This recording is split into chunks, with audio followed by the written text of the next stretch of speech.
What's up, everybody? Damon here, and in today's gaming news, the plans for Xbox's next consoles have leaked. Neil Druckmann shares more details on Intergalactic: The Heretic Prophet, and EA doesn't seem bothered by the leaked footage of the new Battlefield. This is your Daily Fix.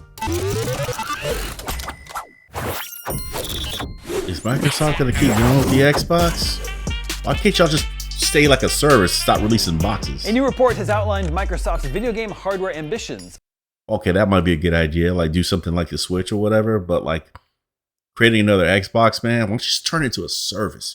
Turn it into a service and forget all that shit. Like do what Steam's doing, and because it's not fair that Sony keeps owning everything that you're doing every fucking generation. I mean, come on.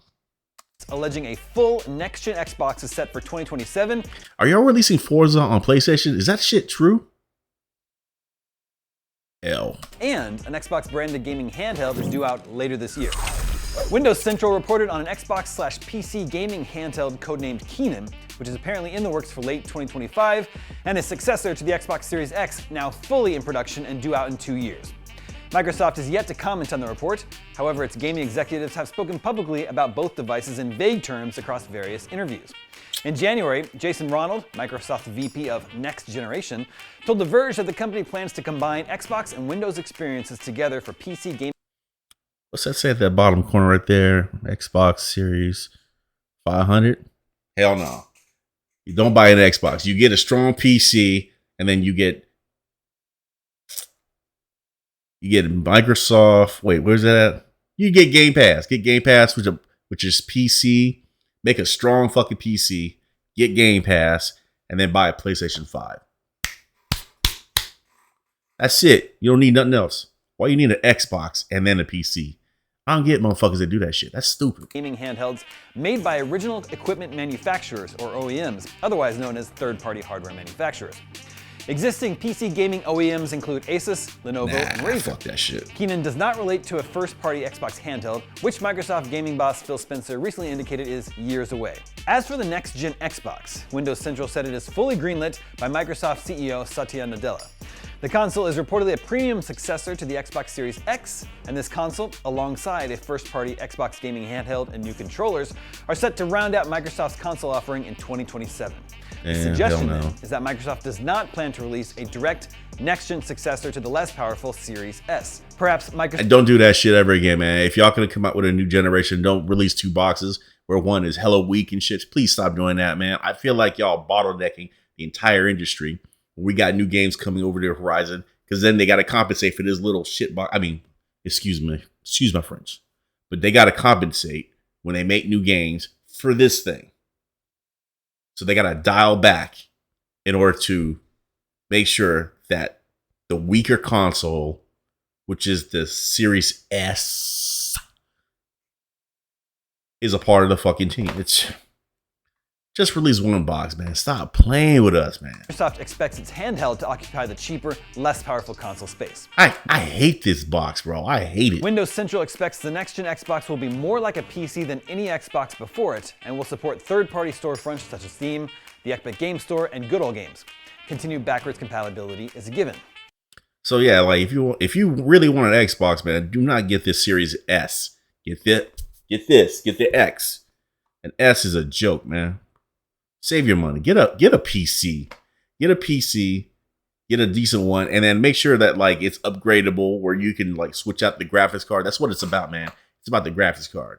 You need a decent chip, and then like you get one with a half decent graphics card, some RAM, whatever. RAM is cheap. RAM can be cheap, and then just like when you save up some more money, spend more money on a new graphics card. You do not need that little turd of a box right there. I'm telling you right now. But like the only best buy is going to be the Series X. Don't buy that little white piece of... I'm sorry. I'm real passionate about this shit.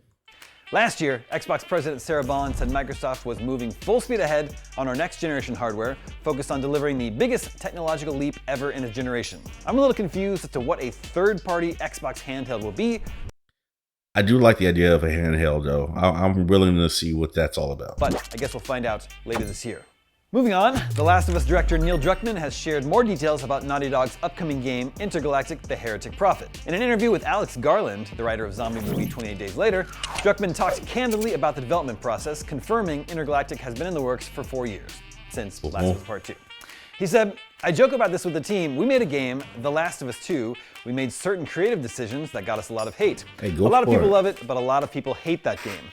I know Neil Druckmann, he's trying to like, make up for the story in The Last of Us Part 2 and shit. I have faith in this writer, though. I have faith that he knows what he's doing. It's just the one little mistake. You kill off the main character off the first game, like towards the beginning. Like, Joel is a legendary character. You should have let him ride off into the sunset. If you want to kill him towards the end, if you could, you know what I'm saying? But don't kill off a main character early. There's going to be a lot of backlash, rightfully so. As a writer, you got to be careful. Because I'm a writer too. And sometimes you got to appease your audience, even though you have one vision. You got to respect the people that are paying to read and subscribe to your system and your practice of telling a story. So, like, hopefully he learned from his little mistake. And you know what? He'll probably bounce back because he does seem like a very competent story writer. But the joke is like, you know what? Let's do something that people won't care as much about. Let's make a game about faith and religion. Intergalactic: The Heretic Prophet I like this, though. In an alternate I saw this, yeah. And features a pretty prominent religion, which has, quote, changed and bastardized and evolved over the years. I would love to be floating around in my personal spaceship and you're a bounty hunter. Why come they don't make more games like that? Where like you're going through space and you got to pick up a bounty and then there might be some pirates in space chasing you and shit. Oh man, that's beautiful, man. I was like, as long as you sell the story right and do the character correctly. Druckmann teased, this whole religion takes place on this one planet, and then at one point, all communication stops. I would prefer the main character be customizable, though. I'm just saying. And you're playing a bounty hunter that's chasing her bounty, and she crash lands on this planet. So many of the previous games we've done, there's always an ally with you. I really want you to be lost in a place that you're really confused about what happened here. Who are the people here? What was their history? And in order to get off this planet, again, no one has been heard from this planet for 600 years or so. If you ever hope you have a chance to get off, you have to figure out what happened here. Hopefully we'll get a look at intergalactic gameplay sometime this year. You know what?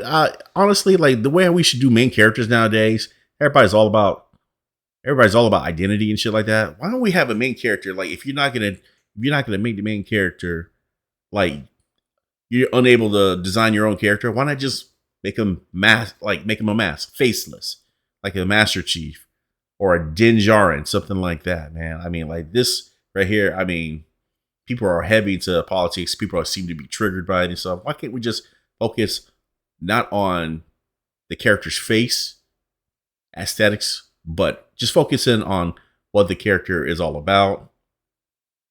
That way, people can fall out of the scope of like, oh, this is more politics in gaming and stuff like that. I personally am tired of this shit. But yeah, we need to get away from that shit. This is the way to get away from it. RPGs. And finally today, despite requiring players to sign NDAs to prevent details of EA's upcoming untitled Battlefield game leaking online, footage leaked anyway. Dozens of video and screenshots are popping up, showing off what players participating in the game's closed playtesting have been up to. As we reported when the leaks surfaced, the footage seems to confirm the modern setting previously teased by Vince Zampella, distinguishing it from other Battlefield games. A quick scroll through the Battlefield subreddit gives us plenty of firefights, as well as a taste of the game's destructible environments. Man, I got so many games, including the ability to got so many games here. Wounded teammates out of harm's way. I got so many games I can deal with. Is EA is seemingly doing very little to combat the leaks. Most publishers are fiercely protective of leaked early footage, as pre-release gameplay can feature incomplete animations and unfinished UI. This time, however, despite the fact players are breaking confidentiality agreements by uploading videos or screenshots, EA has yet to issue takedowns. Perhaps that's because, unlike Battlefield 2042's lukewarm reception, fans seem pretty pleased with what they've seen so far. EA expects its next Battlefield game to launch in 2026, which means we'll see it sometime between April this year and next March. From our first official unveiling just last month, we know the new Battlefield will include the return of a traditional, single-player, linear campaign, which has been welcome news to players disappointed it was excluded in the multiplayer-only 2042. And that is your fix for Tuesday, March 11th. Now that you're caught up on the news, watch the latest gameplay showcase for Atomfall. I'm Damon Hadfield, and for all your video game news, stay tuned to IGN. Atomfall?